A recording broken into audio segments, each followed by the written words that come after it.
My name's Dewey, A.K.A. Dr. Dew, and I work as one of the chief designers at KONA Mountain Bikes. I'm going to take a little time here and just show you some of our bikes from our 2010 product range.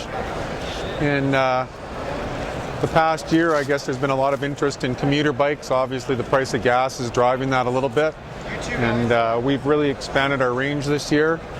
Of course, one of our more popular urban commuter bikes is the Dew range, and we're going to look at 3 bikes here, 2 of them new for the 2010 range.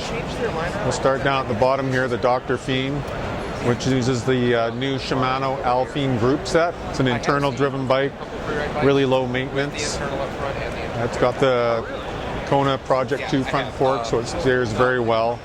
Really fast, disc brakes, I'm sure I'll see him. and really low maintenance.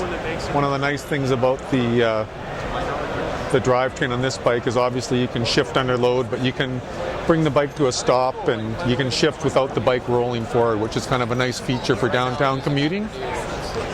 The next bike up, the PhD now, this is about our 3rd year running with this model.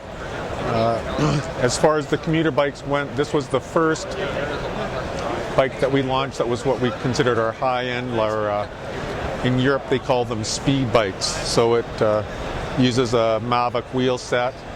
Again, it runs off the same platform frame as the Dr. Fiend below, which is a formed top tube, down tube. We've got a carbon fiber front fork on that. And that bike is a little different in that it's spec'd with a V-brake setup as opposed to the disc brake on the other 2 bikes. And the reason for that is that this bike is just built really light and really fast.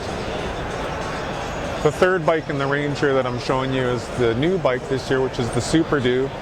And basically that's our most expensive commuter bike that comes with a disc brake setup on it. The nice thing about that is it's got a full scandium formed frame set on that.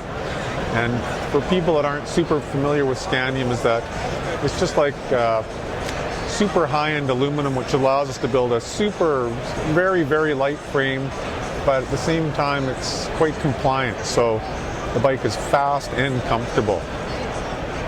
That adds to about another 10 bikes that fill that same range that we call our commuter bikes.